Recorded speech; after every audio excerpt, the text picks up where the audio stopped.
This week, we raise our blood pressure with just a few cards, go back to school for a history lesson, discuss the origin of our hobby, mingle with the overly snooty 1%, and cross the Ravina to the Medina. This and much, much more on this episode of Rolling Doubles Podcast.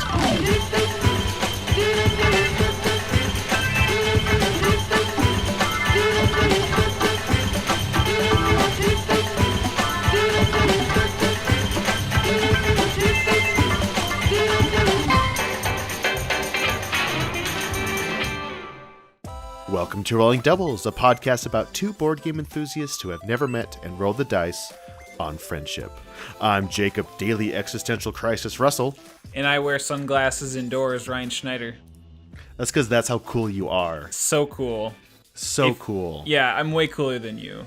I was going to say, if there's a competition, you definitely win the cool game. Yeah, and like douchebag award of 2018. Easy, but it's only because of your sunglasses. They're big aviators too. They're huge aviators that my grandfather had, and I wear them. Keep them around at all times. But I don't really wear my sunglasses. It just was a cool opening that I wanted to say.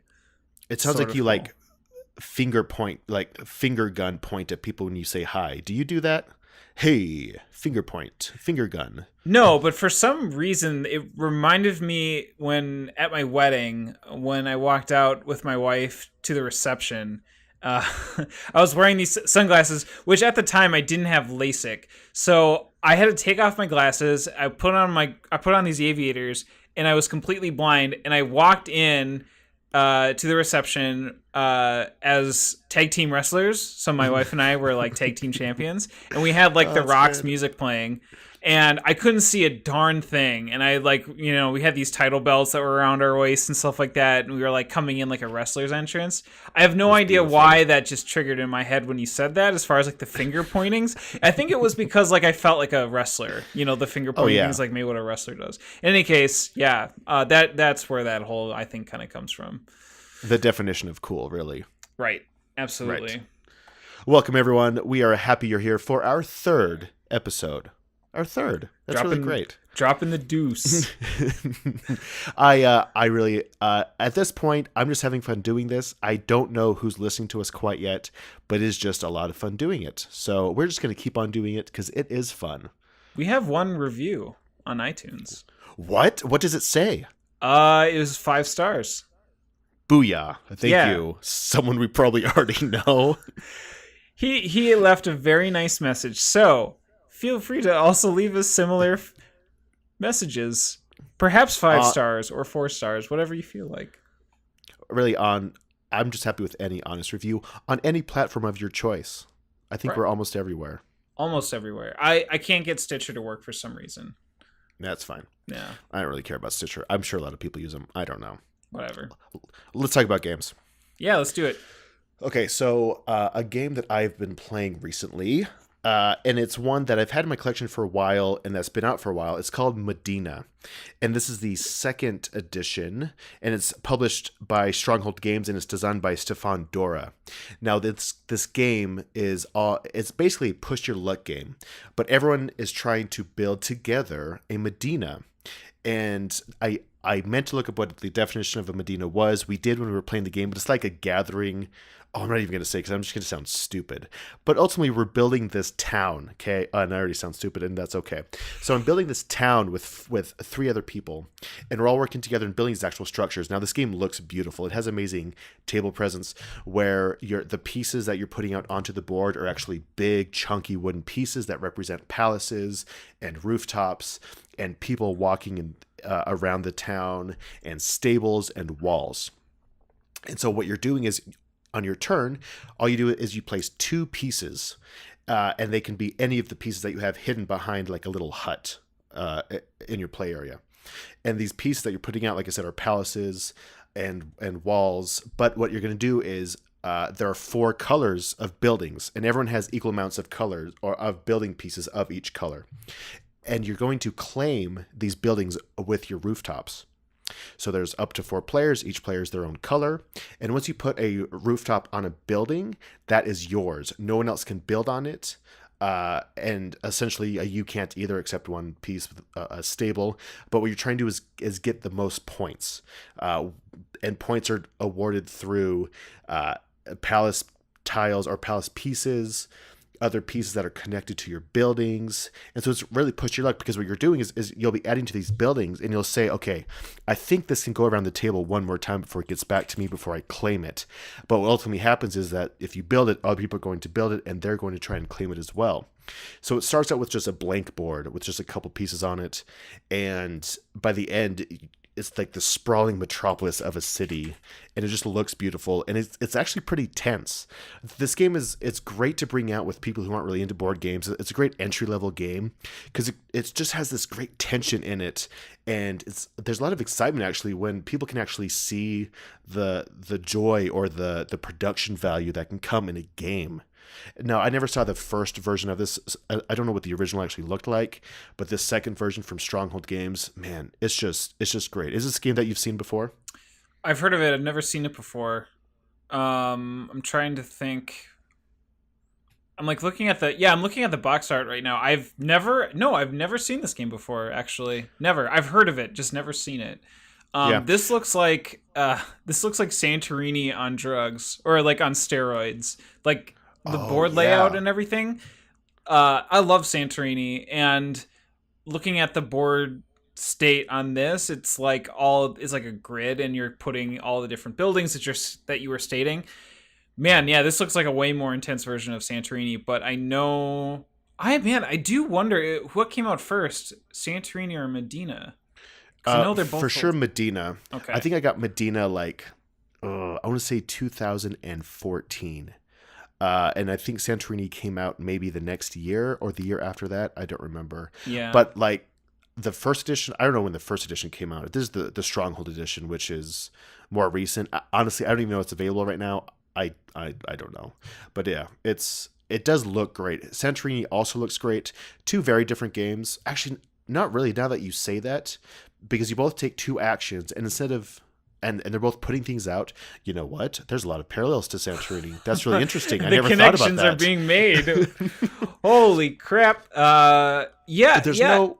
Go ahead. There's no like individual powers. There's no.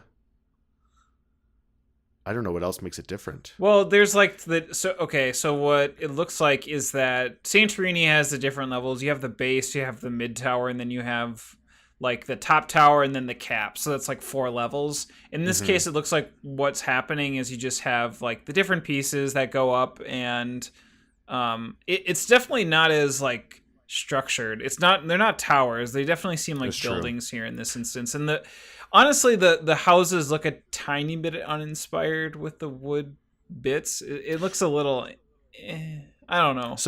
So it's not as detailed as Santorini for sure. Right. And in Santorini, you're building up, where in Medina, you're trying to build out more, right? Sure. But really, once it's done, it is more. It's its own style. It's definitely not, like I said, as detailed, but there definitely is its own style, its own definition of style in this game. I dig it. That is Medina.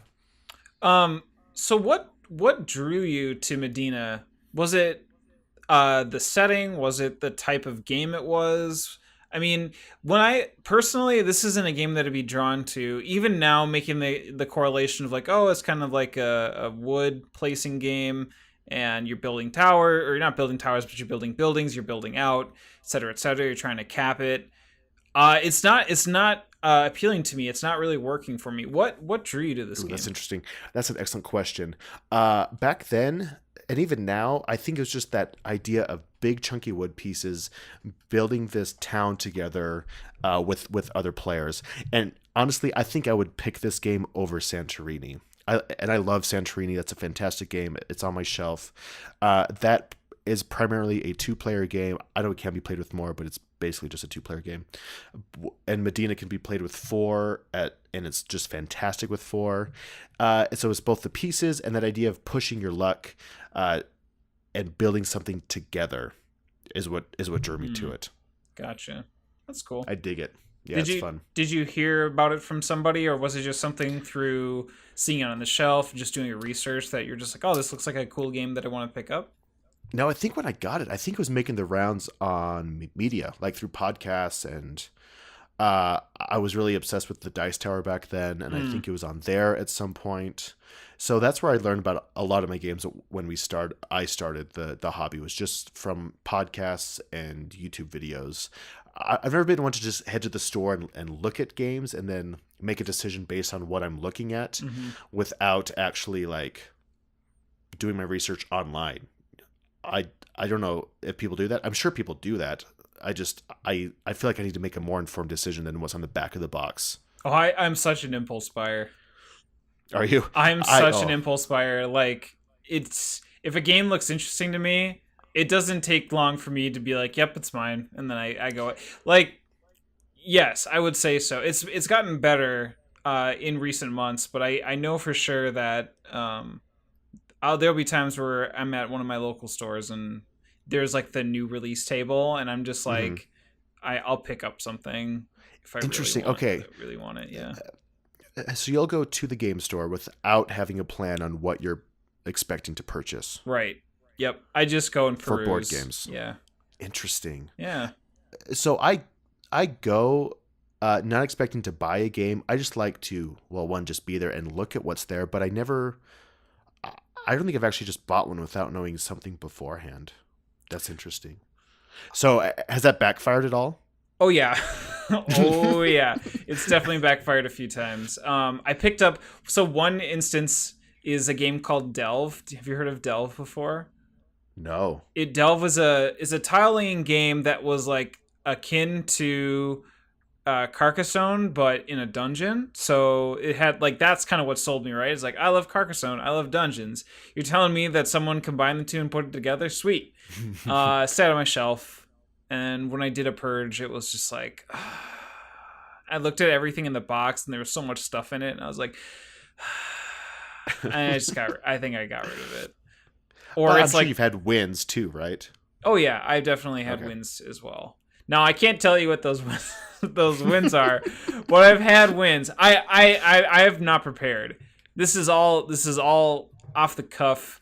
I'd have to look. If I were to be upstairs and look at my collection, I could definitely rattle off a few. But Yeah, yeah, there's definitely been some winners there that I've just that's been like, really oh, this funny. is neat, and I'll just buy it. Oh, that's really funny. Know what? I should do that sometime. I'm just gonna go and not. Honestly, no, I can't do that.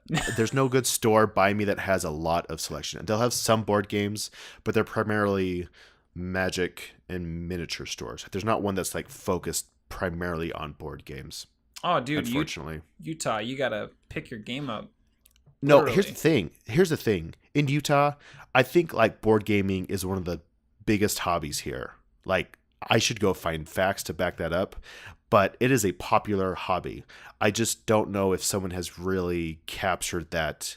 Now, we do have a board game cafe finally in a college town a bit south of me. Hmm. Uh, but other than that, like there are good game stores and they're, awesome customer service. It's just the selection is not ideal.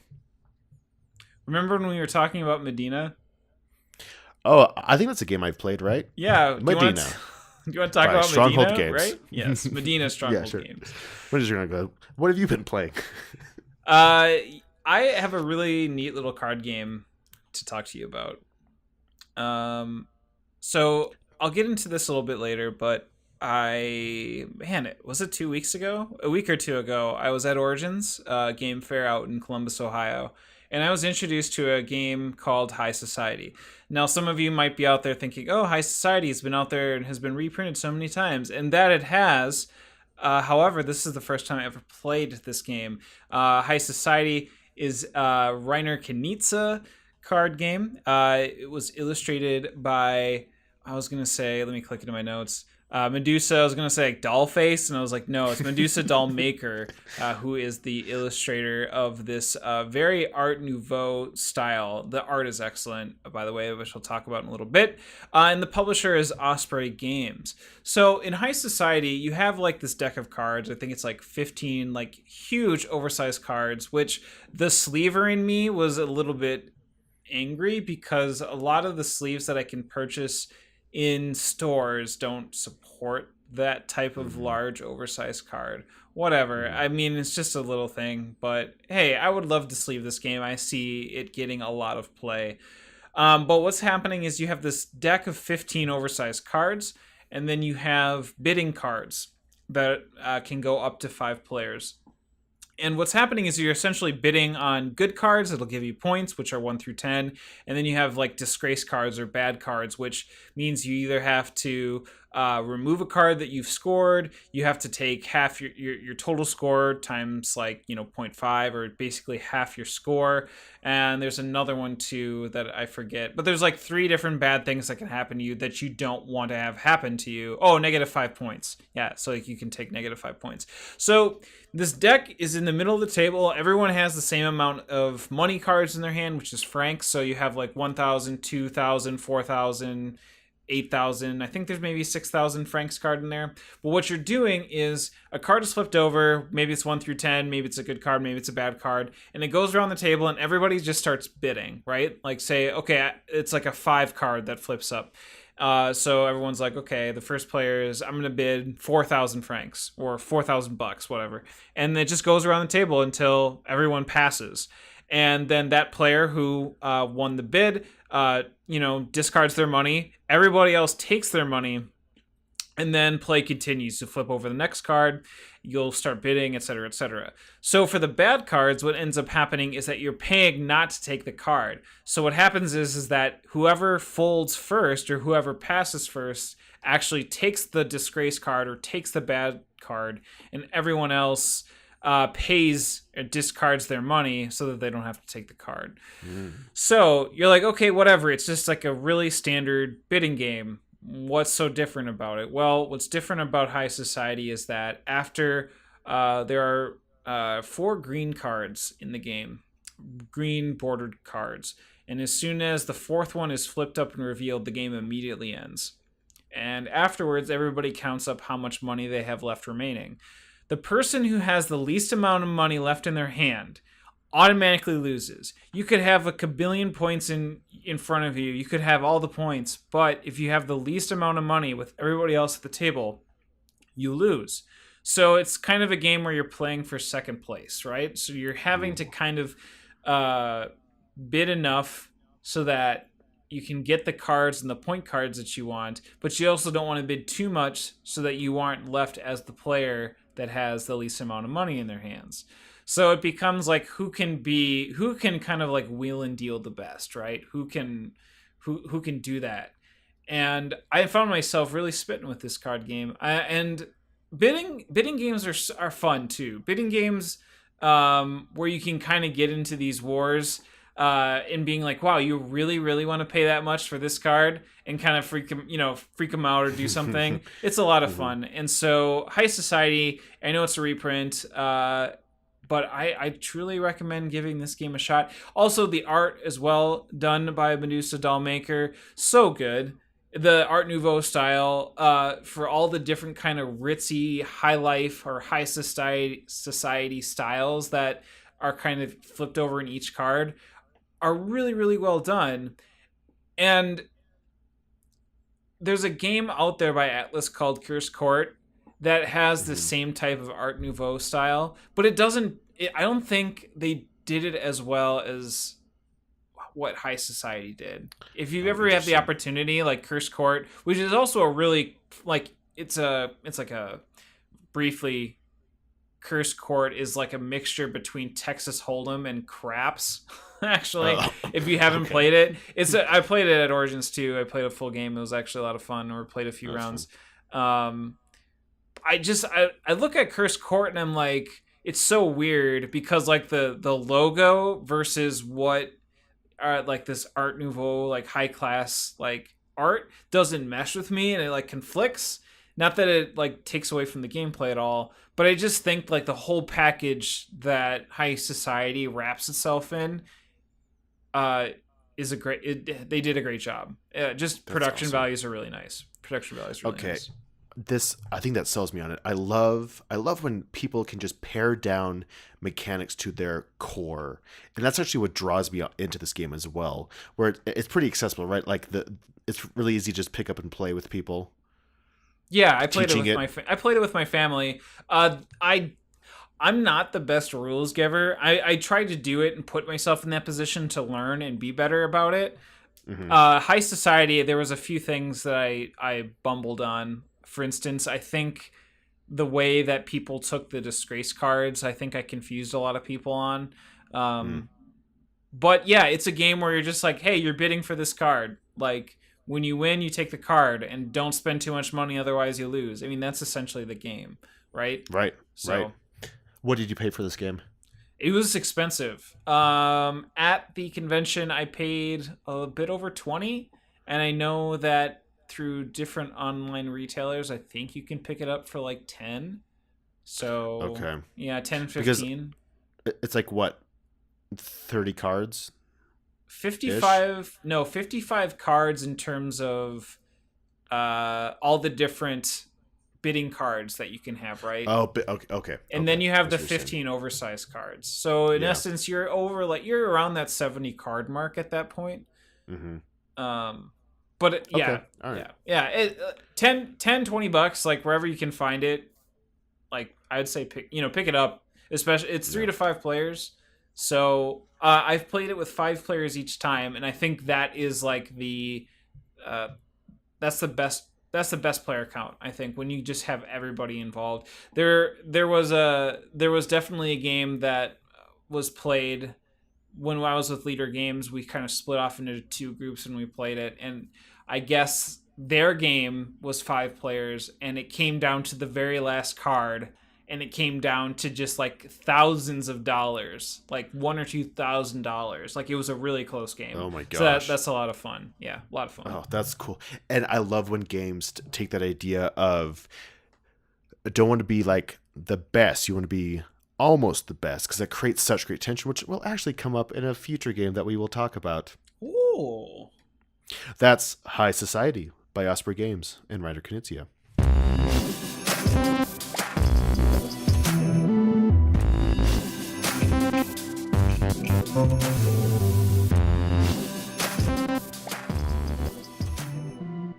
So a couple of weeks ago now, I had the ability to go to Columbus, Ohio, and attend Origins Game Fair, and it was a really awesome time. That's it. That was the segment. Oh man, sounds Great good. segment, right? Next segment, please. Yes. No, I was able to write about it actually on my website, ryanpschneider.com. But I felt like I wanted to be able to sit down and talk with you about Origins in person because honestly, we haven't really talked much since the last time we recorded. We've both been really busy with our lives. Obviously, me making the trip out, coming back, being exhausted, life coming in the way in terms of our, regular scheduled podcast recording. Hmm. So let's talk. I know that you've never gone to a convention. No, no, I haven't. I've always followed him. I remember being like the first time I was really into board games and Gen Con happened. I was just obsessed. I was following everything on Twitter, on YouTube, just like wanting to know what was coming out, and I just completely obsessed. But I've never actually gone. I've never had the desire or a strong enough desire to actually go. I've come super close to like going and demoing for Simon at one point. Let's see, I don't know if that was Origins or Gen Con. I think that was Gen Con, but that was probably like in 2014 or 2015. Mm-hmm. But I've never just made the dive to go. What's the main draw for you for a convention like this? Yeah. So Gen Con for me, let's just talk about Gen Con very briefly because that's kind of my first introduction to a big board game convention. And when my boss at the time, when I was working for him, he was like, "Hey, I go to this thing every year, Gen Con. Like, we just play board games until we can't really stay awake any longer. We fall asleep for 4 hours, get up, do the same thing, 4 days a week, 4 days out of the week in, the summer." And they're like, "Did you want to go? Did you want to go?" And initially, for the first few years, I was like, "No, I'm not really interested." And then one year, I'm like, "Yeah, I do actually want to go." And from there, actually, after my 2016 trip to Gen Con, I was like, I really want to work at Gen Con. I want to be a booth babe. I want to be Yeah. I want to go to the CMON booth and be like, "Hey guys, want to roll some dice?" I know. I just no, I truly, I really I was driving out of there and I remember specifically being like, I really want to volunteer at a booth. I really want to be with those people that put together their booth, that stand there, sell games, demo games, and that I like thinking about it and saying that out loud right now. I think a lot of people that have gone to a bunch of cons and done that work, and even me thinking about it now, I'm like, why? Right? Because it's a lot of hard work, and it's Mm-hmm. actually very, it's not necessarily stressful, but it is straining, physically and mentally. Mm-hmm. Um, More physically than mentally. I think mentally there's so much going on and things to see and people to talk to that even after like the expo hall closes, I was still mentally wired. I would say for the most part. For during my time there, I spent Thursday Mm-hmm. to Sunday there. Um, but yeah, and so I made it a goal. I made it a goal that I really wanted to work a big convention, and this year I cannot go to Gen Con, but Origins was available. So I decided to talk with Leader Games, and with my playtesting and volunteer time with them since January of this year, I asked if they needed any help. They said they were happy to take me on board, and I was able to go with them. That's awesome. And see, I think I would enjoy that a convention at that capacity a little better. Where I'm working a booth, I think I would just be completely overwhelmed with everything on the dealer floor. Like I'd want to just be first in line with everything to get everything, and I that's kind of what turns me off. Where I don't want to be that person at a convention because I just want to enjoy my time there. I feel like if I was just there as an attendee, I would just be too stressed to try and do everything that I possibly can Mm-hmm. and make it worth my time. But the closest thing for me, honestly, I went to my local con once a few years ago and did demo for Simon there. SaltCon is what it's called here. I think they Okay. have like 15 to 2,000 people there. I don't know. I've only been once. And like it was fun and I loved sharing games with people and teaching games with people. Yeah. I actually really enjoy teaching games in general. I think it's a lot of fun. So I think I could go at that capacity. So now that you've done it both as just an attendee at Gen Con and someone who worked a specific booth at Origins, which was your favorite experience? Oh, that's a really good question because while Origins and Gen Con are big board game conventions, they're actually different. And I'll explain why. So Gen Con obviously is huge. It's massive. Origins still has that big massive appeal, but it's so much more personable.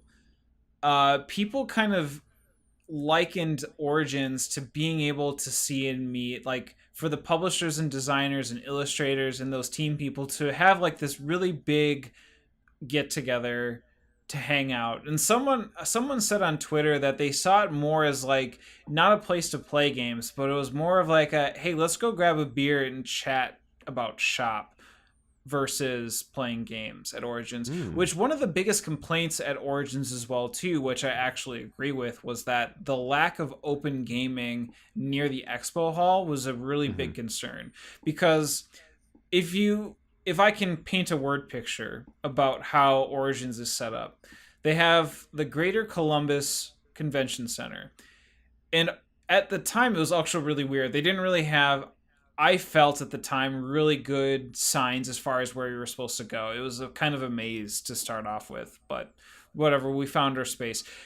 There's three big expo halls, A, B, and C, and Expo Hall B had like the main vendor area. That's where everybody was stationed.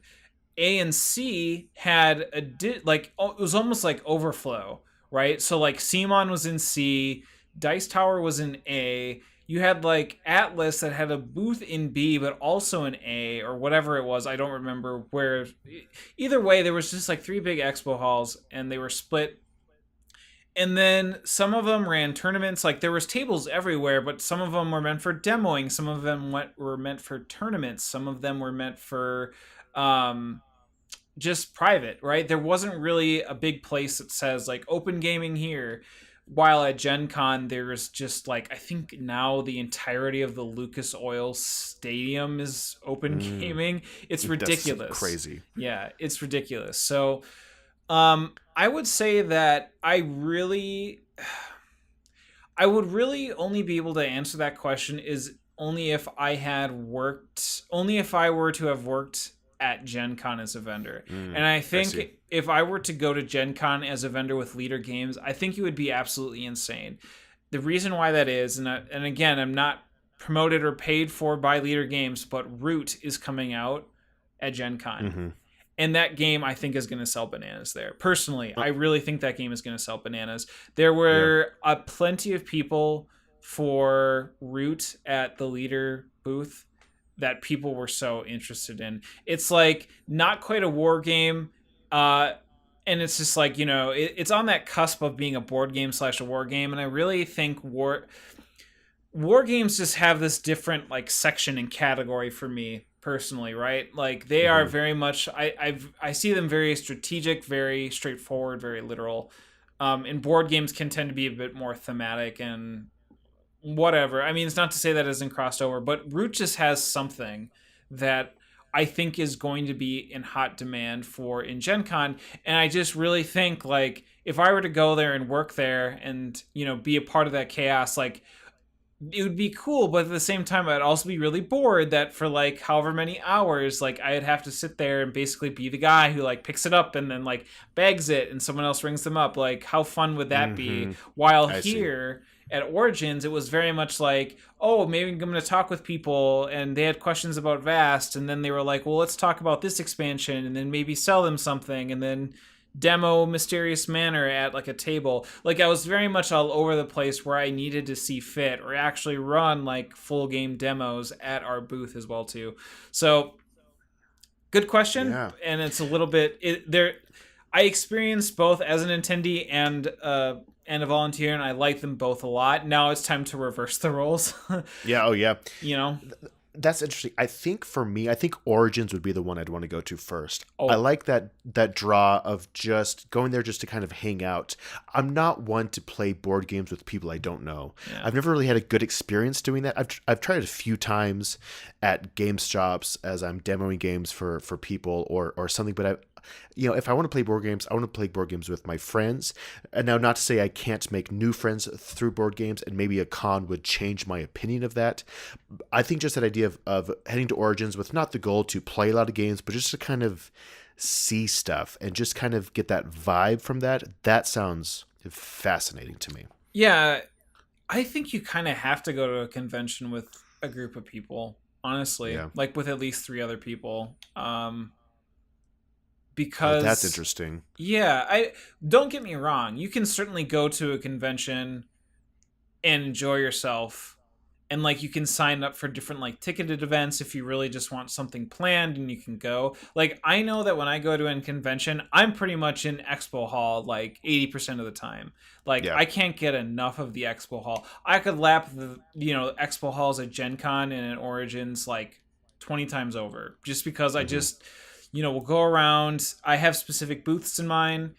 If a booth is open for a demo, bam, I'll sit down and I'll learn how to play a few rounds, and then I'm up, and then I'm like, oh, I need to buy something, and then it's just like Hmm. it tickles every part of me about that space, and then Yeah. afterwards, I'm for the most part someone like if I were to go to one of these things solo, I'd be totally comfortable just like getting dinner, hanging out, going back to my hotel room, like flipping through the games that I had bought and purchased, and then falling asleep doing it all over again. For me Yeah. personally, But I would truly recommend that if you were to go to a convention, like take a few people and then sit down and like after the convention hall closes or if you're tired just sit down and just like find a space within the kind of the commotion and energy of a crowd and just play a game. I think it would be a lot of fun. That's a great idea. And so I'm fortunate enough to be able to play a lot of games at my house, and so I understand people use conventions for just a time to just play games because they don't have that opportunity at their home. Either they're not able to get a group together, or any other reason, and so I totally get that. So I think I'd be the same way where I'd want to just spend most of the time around the dealer hall, the expo hall, and just kind of get that vibe in. That's actually really an interesting idea of like heading there with people that I already know. Yeah. Hmm. And interestingly too, like you said that, Origins would be the place that you would want to go. I almost kind of think like at any point in time, for as much as you love and we love board games, that Gen Con is just kind of that trip you take because I think you care enough about the hobby that going to Gen Con is a spectacle in itself, right?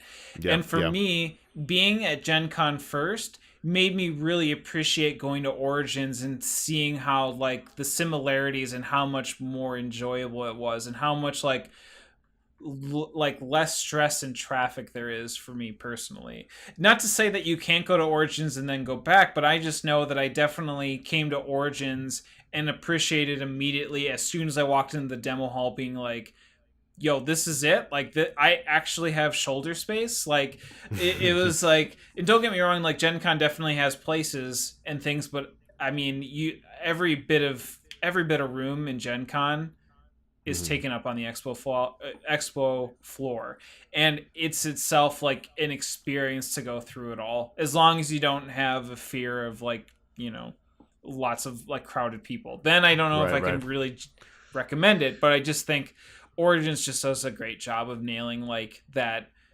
attendee count to expo dealers and room and stuff. Yeah. As long as Origins does a better job as far as being like giving people a way to be like, hey, you can play your games here. I think it would be one of the perfect board game conventions, I think, in the United States. Oh, that's interesting. Yeah. Okay, the other holdup I have, just kind of in general, is honestly the cost.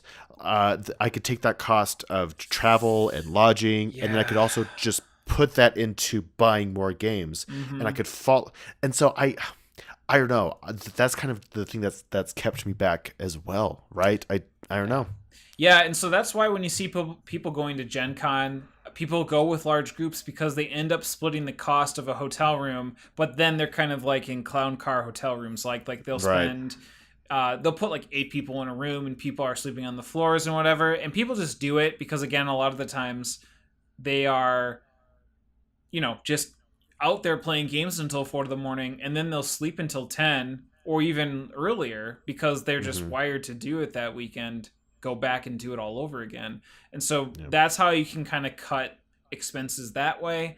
But I completely agree with you, right? Because again, like especially if you have to fly for you specifically, going out to Hmm. from Utah out to Indianapolis, so that's like that's not a cheap flight at all. Then the Right. hotel rooms, which Airbnb actually I found for PAX Unplugged, or just in general, I think Airbnb can really offer some good deals personally versus Oh, having to that's stay in interesting. one. So that's Yeah. something you could check out. And then, your food can get expensive. I Let's just put it this way. I totally don't blame you. However, I think if you do take a leap and you are able to find like a few good people to go with you and you go to a Gen Con, I think honestly you won't regret it. You Yeah. may not have to go every year, but I think you'll come back and be like, I really enjoyed my time and money and felt like I really got the experience. Yeah, that sounds interesting. I think I will go at some point. Like ultimately, I think I'll set that as a goal. For now, I really love following it on social media on what's coming out, and I like enjoying the hype that way, and then just being uh, a bit picky on what I want to buy from those. But yeah, ultimately, that sounds great. I'm excited at some point to go to a convention. What we should do, if this podcast ever like actually picks up, we should like have a convention where we like actually meet each other for the first time in person. Oh, I've like daydreamed about that, I which know. How sounds fun kind would of that be? weird, but I like know. it would be funny that we'd get there and we'd be like on a I don't know, like a Saturday morning, like some weird ass time, and that entirety of the time we just like don't even try to like run into each other, literally to the point where we're on the stage and we come backwards, and then I turn around and I see how tall you are. Like that's I think how that would happen. I'm not that tall. I don't know. I guess I could be that tall. Yo, That's you really funny. probably like I would dwarf and you're like in 6 feet, right? 6'5". 6'8" is not that tall. I'm just kidding. I'm not 6'8", or Okay, am swear I? to God, I was like, holy shit, did I really think? No, no. Okay, I'm not. I'm like 6'2". Yeah, I'm still 6'9", so you still have like 4 inches on me. I Okay, swear to good, good. God. Yeah. I can All right, already awesome. guarantee it's just gonna be like this awkward, like I'm gonna be hugging like near your like my eyes are gonna be like where your neck is. Oh, that's really funny. I'll pick you up. I'll pick you up and Yes, like. that there you go.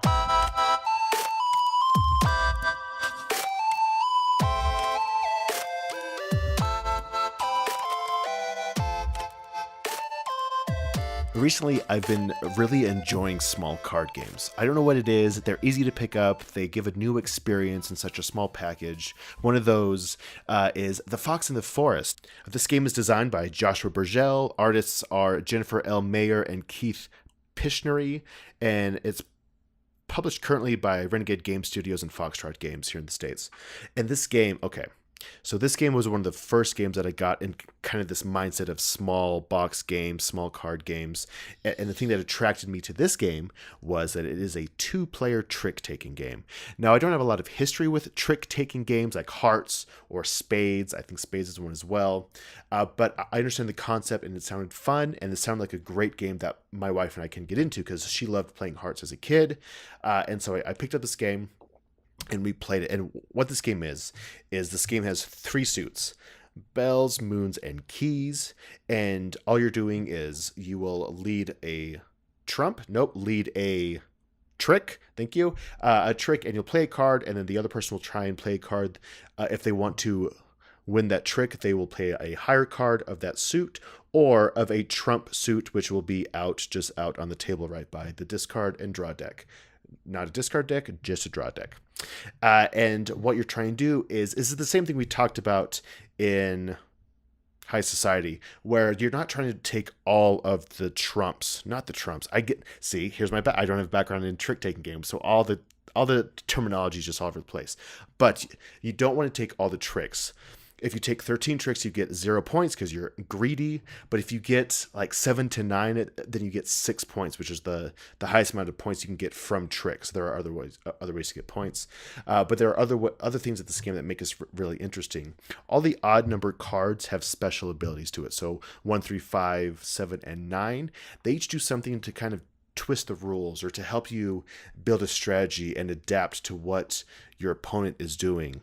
So anywhere from, I think number 1 is a swan, and it's if you lose the trick, you still get to lead the next trick, because by default, only the person who wins the trick gets to lead or start the next trick. And then there are others where, like, number 5 lets you discard a card and draw another card. 3 lets you change the trump suit, I believe, and so you can see what your hand is doing and you can change the trump suit to try and change it up that way. But there's just a lot of interesting decisions to make in this game.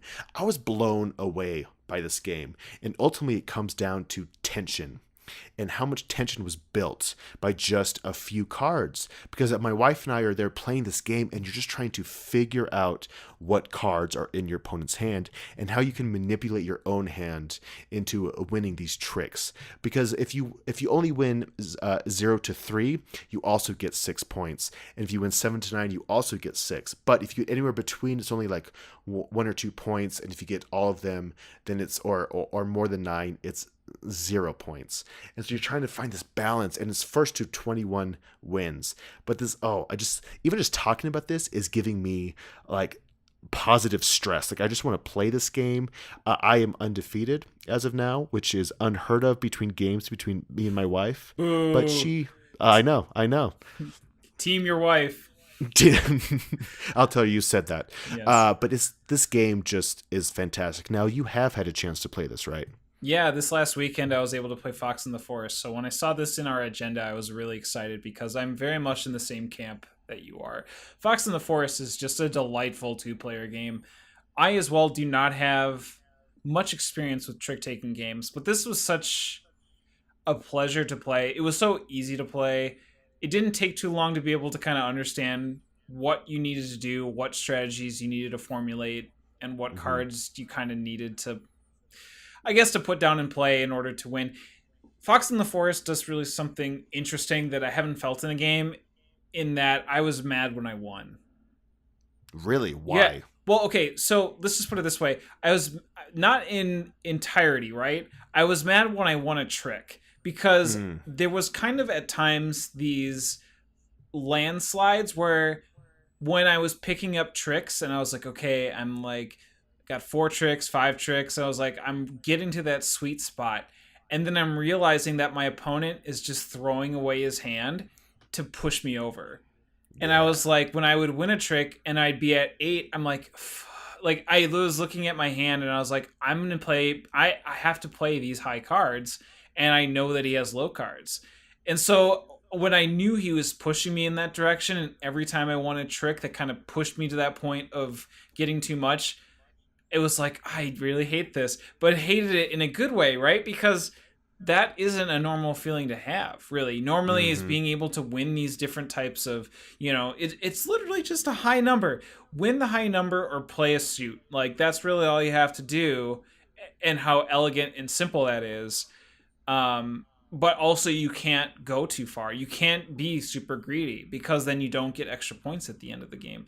Yeah. Um, that was like when I realized that, I was like, oh, it's so good. But I'm It's like, so why am good. I winning? Like, it was just like, why am I keep winning these tricks? Like, it's like, oh, it was like a good frustration, and that's just what made me fall in love with this game. I think it is well deserving of the accolades that I had heard prior, right? Because Mm-hmm. I Oh, had heard a oh, lot for about sure. it, and I was like, I was like, oh, the art's pretty cool. Renegade puts out a lot of good stuff, and I was like, Mm-hmm.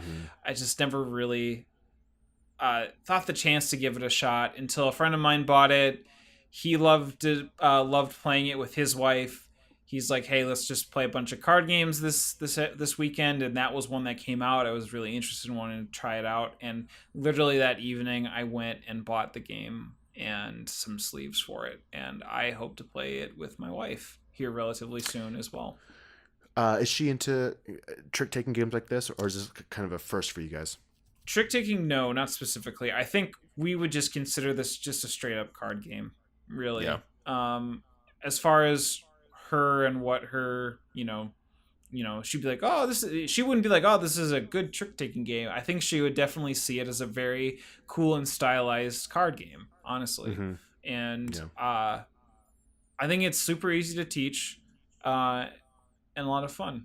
Yeah. And anyone on the fence should give it a shot. I would say at least play it once and see if you like it. I enjoy it a lot. Yeah. It's been really close. The games we've been playing, they tend to come down to the wire or like the final round. Either one could win the game depending on how the last round goes, because after each round, after 13 tricks, you shuffle the cards and then do the whole thing again, and then it's first to 21 points, and it's always just been super close. Right now, since it is such a low scoring game, like a 4 point spread, it doesn't seem like that close, but when you start that last one, you know, okay, if I get this many points, I win. If your opponent gets that many points, they win. So it creates just another way this game creates great tension. That is The Fox and the Forest by Renegade Games. It has been. I'm gonna really clue into my age here, but it's been over 10 years since I've been in high school.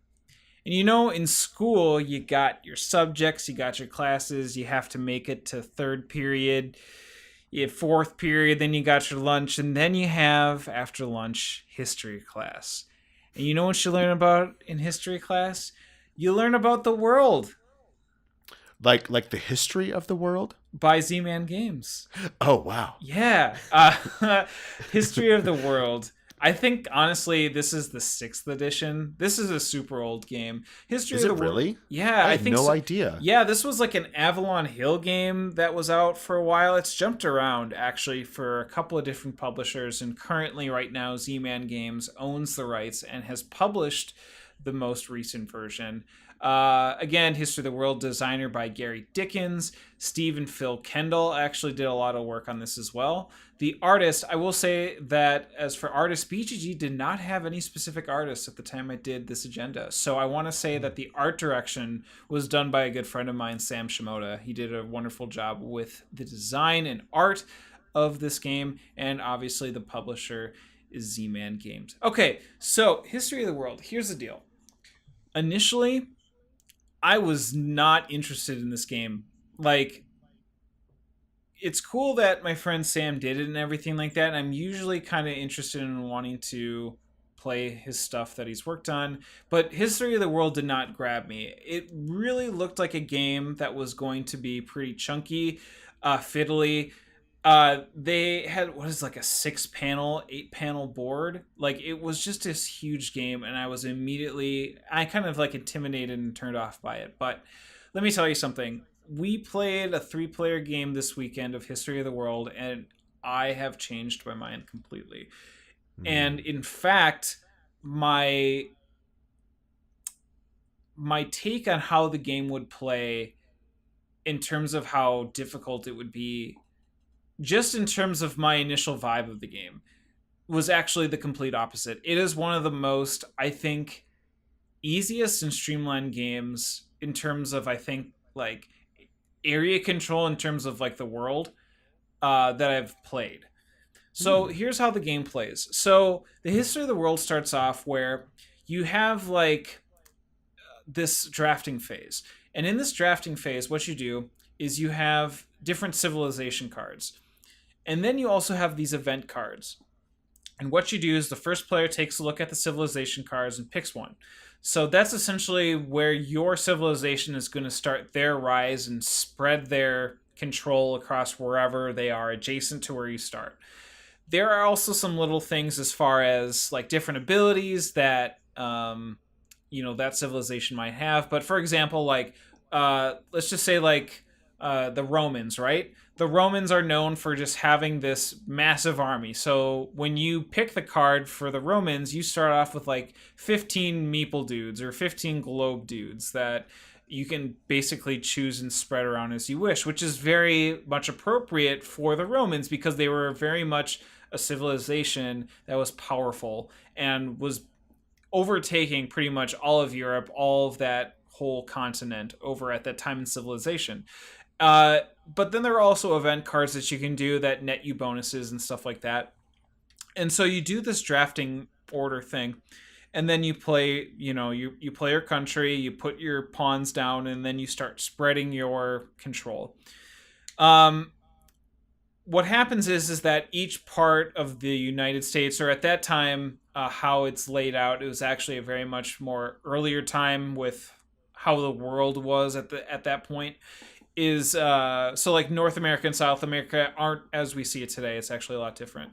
But anyways, what ends up happening is very much like an El Grande, which I don't know if you've ever played El Mm-hmm. Grande, but with area Yeah. control, where it's like if you have presence in a certain area, or if you have the most units in a certain kind of territory, you get points, right? So you can Yeah. have a presence, you can have dominance, or you can have supremacy, and that will like be like supremacy is if you can have like you have like all pieces, like 3 or more pieces in an area with no enemy pieces, then you get the full amount of points for that area. Dominance is if you have the most amount of pieces but there are also enemy pieces in a territory, then you get the second most. And then if you just have a pawn with other people but don't have more, you get presence.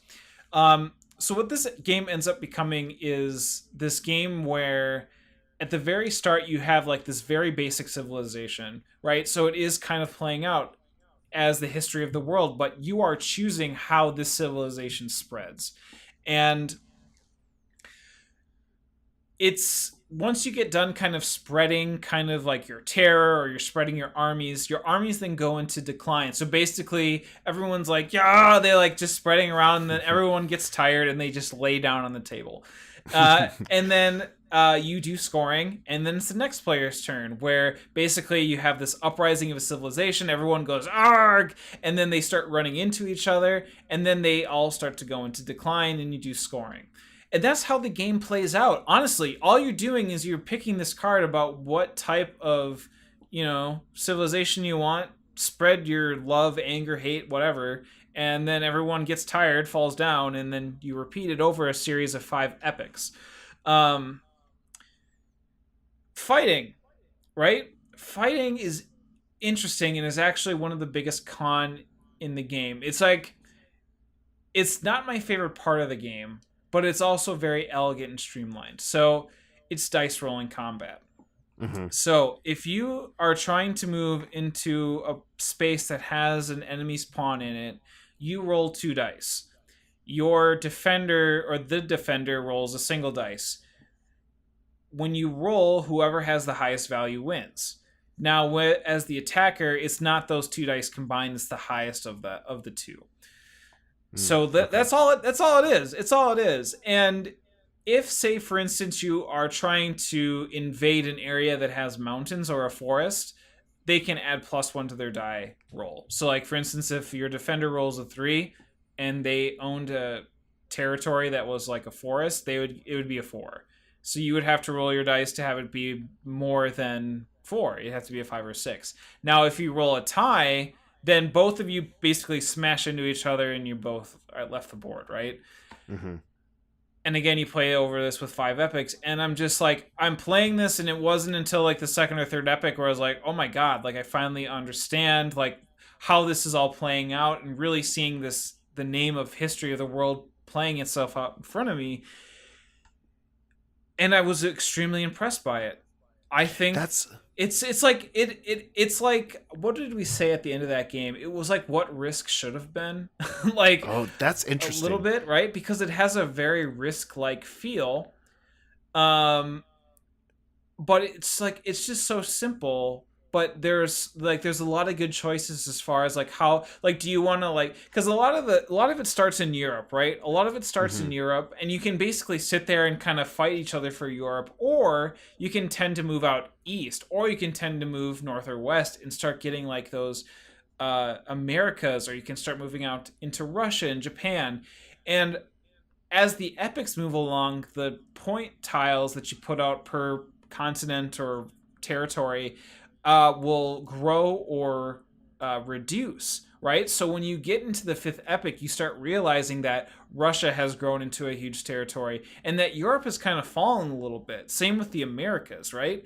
So it's this interesting, like, if you want to move out east, you may not get so many points early, but if you stick with it at the end, you'll start to realize that you're kind of making it a little bit more civilized, or you're kind of populating it more.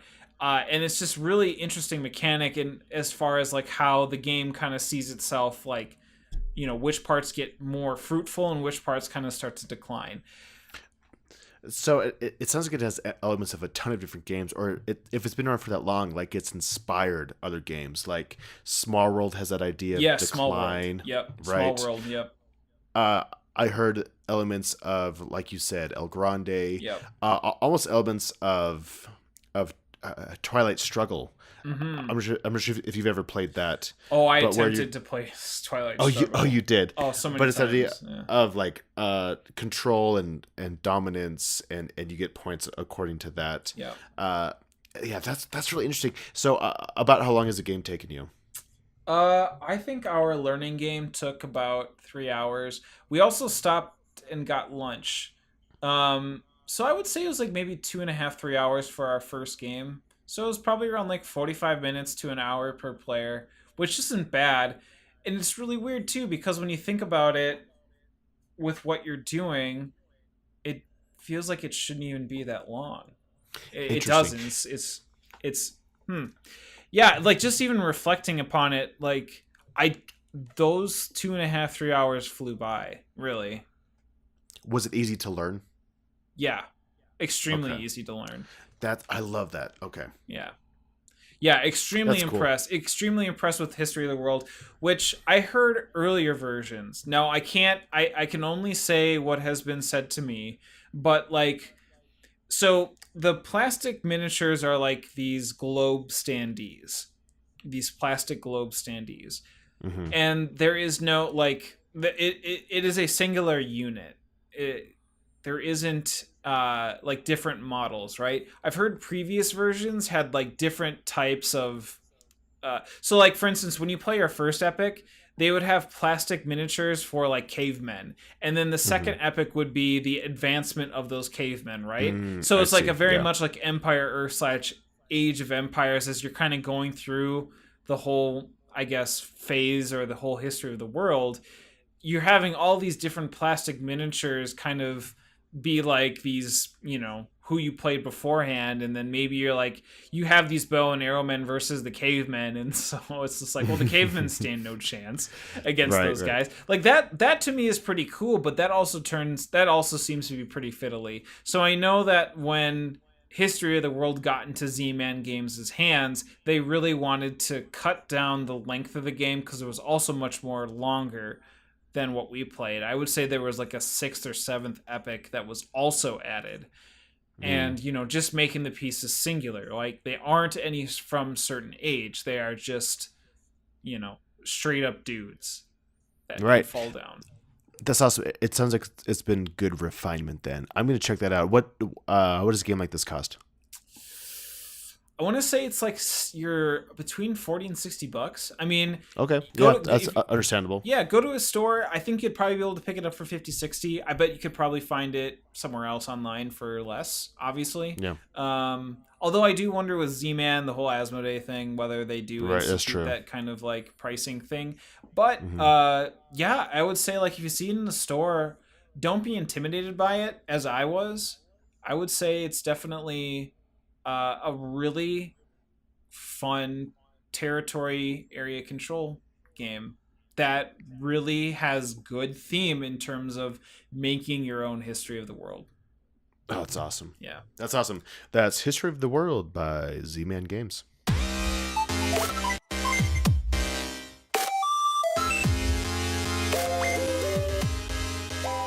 We've come a long way in our hobby, but it's always fun to kind of look back and see where we started. So I want to talk about what got us into the hobby, what games were our early purchases, or what games kind of got us into the hobby. And I'm just going to start. I'm not going to ask you. I'm just going to start talking because I like talking about myself. So Well, there you go. fine. I see how it is. Yeah, yeah, yeah. Okay, so for me, I started out with playing like Settlers and Carcassonne back in about 2008. My wife introduced me to those games, but then I just thought, oh, cool, these are fun games, and I never put any thought into it until 2012. And so for those maybe 4 years, that's kind of all I played, and we played them like once a week, right? But then my sister-in-law bought me a game. She bought me a game called Ascension, the deck building game. Yeah. What's the subtitle? Is it that? Yeah, Anyway, I would say. I yeah, mean, Ascension is just straight up. Everyone kind of knows what yeah, Ascension yeah, is. Yeah. Ascension. And this game just blew my mind, and it just opened the doors for me. And I didn't know this world existed. So as I was doing my research about that game, I fell upon a simple website called Board Game Geek, and then it was just complete obsession. And now I'm trying to think back on what games I actually purchased first, because as as as does happen with a lot of us, there's an influx of board game purchases when you discover this hobby. Some early games I purchased were probably Summoner Wars, Twilight Imperium, which is a ridiculous thing to buy off the bat. And in 2012, what else was there in 2012? Honestly, the publisher that kind of really got me into it was Fantasy Flight Games. I thought they were like the pinnacle, just board game perfection. And I'm pretty sure I own every Fantasy Flight game that came out between 2012 and the end of 2013. It was just everything they did was just gold. And now, of course, I still love Fantasy Flight, but I have since expanded from them, of course. But I think those are kind of the early games I kind of got into. What were your early games? I want to say at that time, Fantasy Flight was definitely top dog, for Yeah. sure. As far as us in the United States, I would say that if I remember going into board game stores and remember seeing or prominently seeing Fantasy Flight games on the shelves. Hmm. Truly, right? And Oh, that's true. That's true. Yeah. because I agree, because I'm in the same boat as you are. Fantasy Flight for me at the time was the primo publisher that was, if you wanted to get into hobby board gaming, Fantasy Flight had the games that you wanted to play. Oh yeah. Right? It's interesting too. Well, first, good on your wife for getting Carcassonne and Settlers I introduced to know. you. That was really awesome. That's really cool. How did she end up getting into that kind of stuff? Did you ever ask her? Do you ever know? No, so her family played board games a lot all growing up, and we did too. But it was always your classic Sorry, Monopoly, Yeah. like those style of games. Mhm. My parents would always play Trivial Pursuit with my older siblings and not us. So I kind of just like had a bad taste in my mouth about board games in general. But once she started there with Settlers, yeah, it was great. But before that, I don't know what else she played really other than those two games. But her parents had a bunch of games in the closet, just a smattering of all different types of games. And so I think she was raised more on board games. She's Mhm. one of 8 children, so I Wow. think they had to occupy their time a bit differently than I did. But I was, man, it's her fault. This obsession of mine, completely her fault. Did So I you? have to remind her that when I spend money. Um. Well, no, because then she gets to benefit off of it too. I hope, right? It's true. You Honestly, know. it's been honestly one of the best things for our marriage. When I got into board games, a big reason for it was we were just having our first kid. My wife doesn't really like video games that much, and I was really into them at that point, but not enough where I was like, it's like all I did. But I wanted to spend more time with my wife because we were stuck inside now in the evenings, and we needed something to do together. And that's where board games came in. And early on, man, I just bought so many things. I bought a lot of Flying Frog games back then. Like, what were some Flying Frog games? I have no idea what Um, you're talking about. Like, I've oh, never heard okay, of Flying Frog. okay. It's those. It's that company where all of their artwork is photoshopped pictures of like their friends or something. Like it's actual photography with filters put onto it. It's not that great. I honestly don't know if they're around. So I'm sure they are, but I don't. Oh no, I think the most recent game they put out that I know of is Shadows of Brimstone. I think that's them. Also, they do. Oh, I know what you're Yes. talking about. Is it like Last Yeah. Night on Earth? Is that the type of Yes. like that type of That stuff? Okay. Yeah, exactly. yeah, yeah. Yes. And so it's that company. And so I bought a bunch of those. There's a lot of experimenting back then, seeing what I liked, seeing what my wife liked. It's I was convincing myself that every game is just perfect, and I had no like criticism on anything, and just just anything that slightly seemed interesting ended up on my shelf, and it was great. But I would say those are kind of the biggest. Flying Frog, fantasy. It's like two ends of the spectrum. You have Fantasy Flight, which is just this pristine perfection of production, and then you have Flying Frog, which, of course, they had some good games and they stayed in business, and they're still in business, I think. But those were some really interesting decisions early on. Sure. That's really cool.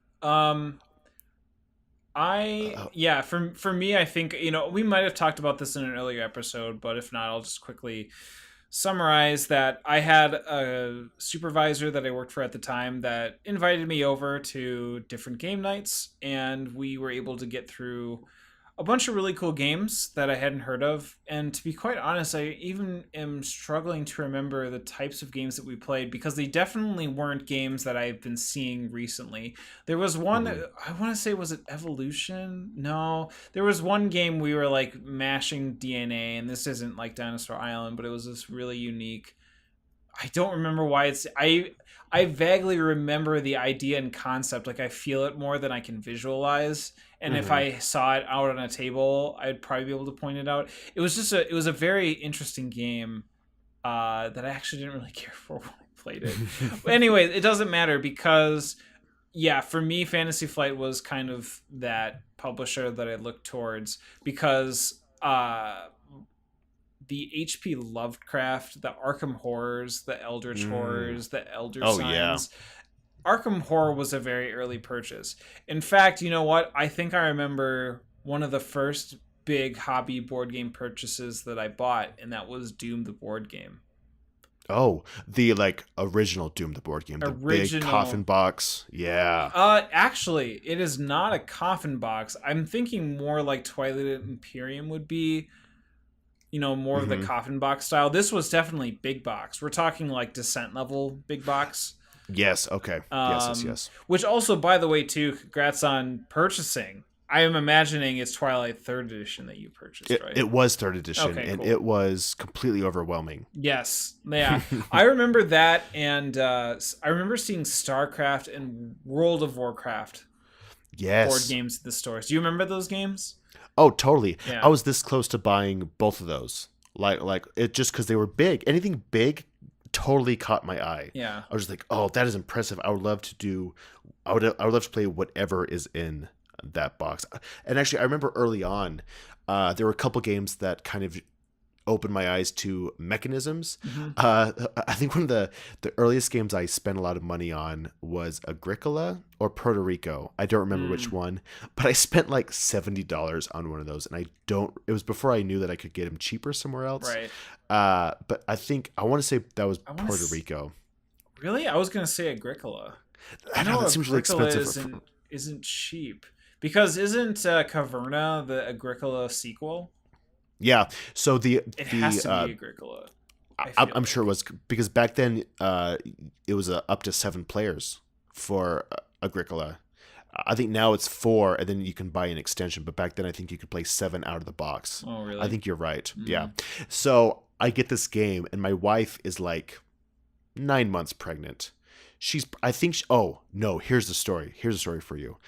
At this point, I don't like learning games. I do now, but back then, I just loved playing games. So we buy Agricola, which is just so complicated for like one of your first games. And I make my wife read the rule book, Dude, and you're she's having, I know, cold she's blooded. having cold blooded. She's having contractions, and I think our son is born like 2 days later or something like that. And like we were just so confused. I had to look up YouTube because we're reading these rules, and we don't. It was early on where I couldn't really understand or comprehend how rule books taught the game. And now reading it, be like, oh, this makes complete sense. But as a first game, you're reading this, you're like, what does this even mean? I felt so bad. Well, I was so ruthless. you know what this now triggers for me is I really want to quickly know what was the board game that you read to actually start getting you to like rulebook reading. I will tell you exactly which one it is. It was Twilight Imperium. Oh, That shut up. here's No why. Here's way. why. Yes. So the third edition of Twilight Imperium had one of the biggest rulebooks I'd ever seen. It's not your normal size, right? It's a big square, and you open it, and it's just text after text. But I had to like mentally work myself up to this, and I first time I read it was on an airplane flying to Chicago, and I'm like, okay, I'm just gonna read this rule book, and I read it, and I was like, this sounds incredible, and it was getting me excited to play the game, and that's when I Mhm. started to just love reading rule books, where I could read a rule book and I know if it's going to get me excited for a game or not. Now, these days I don't just read rule books to see if I like a game. I don't want to put that time into it. I think I know enough now where I can see mechanisms, I can see kind of how they flow, and after a few videos, I can see if I'd like it or not. Mhm. But back then, yeah, I really do think it was. Oh, and one of the early games I got was Earth Reborn, which is an old Z-Man title. Oh yeah, But Earth Reborn. I yeah, totally know what you're talking about. Yep. another thick rule book where you're supposed to learn over multiple game sessions and they introduce rules each time. But I would just flip through that because, oh man, that graphic design is just terrible. Like how Yes. to read, it was just awful. But I'm just Yeah. like, this is so fascinating. This is amazing. I've never really played through the whole game. I try every few years. I even tried like 2 months ago to start Earth Reborn again, and I think conceptually it's great, but that's another early rulebook where there's just so much going on, but the the discovery and the unfolding of the game itself through the rulebook just kind of shines for me. How about you? Like, what's one big game that kind of stood out early on? Hmm. From for you, I know you talked about Arkham Horror stuff. Yeah. Was Arkham Horror like a big one for you guys? Uh, well, when I played Arkham Horror it was well before I met my wife. Mm-hmm. Well before I met my wife.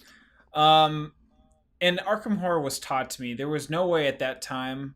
I was like in my mid 20s, my probably early to mid 20s when I played Arkham Horror for the first time, I want to say. And then I am trying to think what was like that first big board game. I tried learning Doom, the board Mm-hmm. game, and I was reading the rules, and what confused me about that game was that you revealed the entire map as part of the setup. Now, I Mm-hmm. was very familiar with Dungeons and Dragons and familiar with games where you had this limited line of sight so that if you had a door that was closed, you didn't see what was behind that door, right? It just was like there Right. was no path. You had to open the door and then it was revealed to you. So what Hmm. happened was is the first time that I ended up playing Doom the board game and I was playing it with my friends at the time was that I did not set it up as the game instructed me to. I was like, that's dumb. I'm going to reveal it and set it up as the game goes along, which took forever, right? Because what ends up Right. happening is you set up the board and then as doors are removed, you just place the creatures in there. So it's basically saving you time and trouble. Um, yeah. So that's That's what I really ended up funny. doing. Yeah. Because I want to say that It, was kind of the first big one, and yeah. immediately I was like, "Screw you, rulebook! I'm doing it my own way." That's how it works. Oh, know what another one was for me? After Twilight Imperium, I bought Rune Wars, like the big box version, Wait, and which I'm one? staring at the big box, the one that's the same size as Twilight Imperium Third Edition. Yeah, big box of what though? Rune Wars. I'm sorry, Rune Rune Wars. Wars. Okay, Yeah, yeah, okay, yeah. yeah, okay. So that one was the same thing, which is basically just Twilight Imperium on ground Oh and yeah, fantasy setting. yeah. But another great game. But I kept buying these big games, just thinking that I'll just play them all the time, and they're just so big where it's not happening. Now Twilight Imperium happens often, but that's really the only one. But I just remember. I think the biggest thing that attracted me to board games early on was just size of game. It didn't really matter what was in there. Just, oh, if that's a giant box, it has to be good, right? I don't know why a company would put that much effort into a game that size and not make it really good. I've since learned my lesson, but that was kind of my early thinking. Feudum, right? Feudum, oh Feudum. freak. I just played that again last week. I That game saw. is so good. Oh my gosh. I just realized. Ugh. I just realized. I'm not sure if this falls within the board. It falls within, I think, the hobby in general, but I don't know if you got into it. I don't think. No, I don't think so. Warhammer 40K books. Those were books that I think got me started to actually read rule books. Right, Mm-hmm. the Yeah. codexes. Do you know what I'm talking about? So that's one world I've never gotten into. I Yeah. I mean I understand what you're like the concepts of what you're saying and how all that works, but I've never actually read either a miniatures book or an RPG book. The codexes in high school, I definitely remember carrying in my backpack and reading when I had spare time. Now That's so cool. it wasn't board gaming rule books, but I mean it might as well have been because at the time that Warhammer 40K, which looking back on it now, like how dumb I was to be in high school playing that because it was so expensive. Those Oh rule books yeah. were not cheap, let alone just like the plastic and pewter armies that you had to buy. Yeah. Um, but yeah, I definitely remember having I couldn't afford the big rule book, but I could afford like the codexes for the orcs or for the space marines, and so that's what I would read. And with whatever allowance money I could scrape up and buy, I tried to like cobble an army together and have to reference that thing over and over. I think that's what instilled just the kind of the definite indefinite referencing to rule books, right? Is that Yeah. stupid expensive game. Totally. Oh yeah. Oh, that's fun. It's fun to think back where we started. It's oh man, it's just so funny to think of how we've evolved or how we've changed in the hobby. And then at the same time, I really haven't changed at all. Right. Like I will still go through waves of just buying games that I know I'm not going to play. Now, yes, there has been general improvement, but like I'll back games on Kickstarter. I was like, I have to have this. This sounds like the coolest thing ever, and it will seriously sit on my shelf for like a year before I Yep. play it.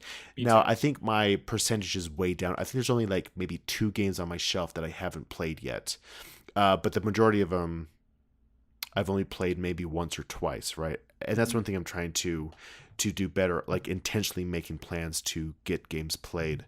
But it's been a process. It's been a very enlightening process for me. And I think a lot of people in the hobby are kind of on that similar path as well. I think so too. I think so too. You know what I'm thinking about right now? What? I'm thinking about you being on an airplane reading Twilight Imperium and how you were the coolest kid. Not even the kid, the coolest No, person on I that was in my plane. late. I was in my late 20s at this point, and like Dude, just it was recent. What the yes, wow, that's this awesome, dude. yes. I the physical copy, right? Like the physical rule book I pull out of my carry-on and onto my tray, having to like not hit the person next to me because the rule book is so giant. You're It's what a brave oh soul. man, I'm a brave I'm soul. joking.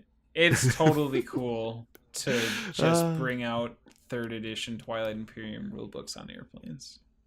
I'm did I have an serious. iPad back then? No, I didn't. Yeah. Yeah, it was fun. Dude, I actually, you know Well, what? I can't actually think about reading rule book. I'm a very much physical reader, right? I need a mhm, physical book. I need a physical rule book. And I'm yes, actually surprised that we haven't had more publishers publish their rules on phones. Maybe you think about that because, like, think about Star Wars Destiny. Even think about the new Star Wars X-wing game. Like now they're hmm having app-based kind of controllers where they can retcon rules. yeah, I'm surprised that we haven't seen that. I'm really that's true. surprised. I'm really Now, surprised. I mean, the most common for me in reading a rulebook now is on my iPad. Like I will read the PDF and I will read that because I can take that with me. I can read Hmm. on my lunch breaks or whatever. But if I'm at home and I'm in my game room setting up, I will definitely use the physical copy. But that's true. Like this new X-wing version where you have the rules reference in your device. I just think I love that evolution. That's great. I love where it's going. Yeah, indeed. Well, this has been just a fantastic episode. This has been a treat talking with you. A treat. Dropping the third. Dropping the third episode. It has now been dropped fully Where from can the people timelines. from the From where the can Highlands. I'm just gonna keep going. Where can people find us on social media? We're Twitter folk for the most part. So if you would like to follow us on Twitter, you can search us and follow us at Roll Doubles. And we're still trying to figure out how we're gonna do this. I'm not really active on that one yet, and I really should be. We're still. This is all just a learning process right now. We're only a few episodes in, but it's gonna get real good. It will be. Real good. Whoa. That bass dropped in my ears. That was excellent. Gave me the shivs. You're welcome. Yes. Um, you can personally find me on Twitter at Ryguy314. And I am at the Gamer Curator. At which, at one point, I used to make videos, and I'm going to make videos again shortly. This has been taking up my time and other things, but I have videos in the works, and they will come to your local YouTube viewing device shortly. I do have existing videos right now at the. If you look up the Gamer Curator, there are plenty of mediocre videos for you to enjoy. Oh, don't sell yourself short. Don't sell yourself soft. I won't sell myself short. That means that we have to quit soon. If I'm We're like done. slurring my words, don't sell yourself short. You have great videos, dude. That's why I messaged you in the first place. I saw a man with talent. That talent is beaming within you. That is why That's true. I like you. I agree with all of that. Yes. So please check out his YouTube channel and watch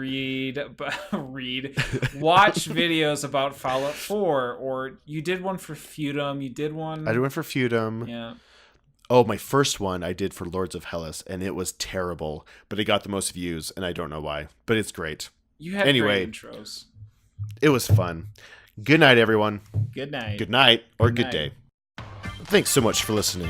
Music intro is Sivu Play by Fantastic Plastic Machine, and music bumpers were created by myself using Apple Loops and GarageBand for iOS. Join us next week as we grovel for even more listeners on another exciting episode of Rolling Doubles Podcast.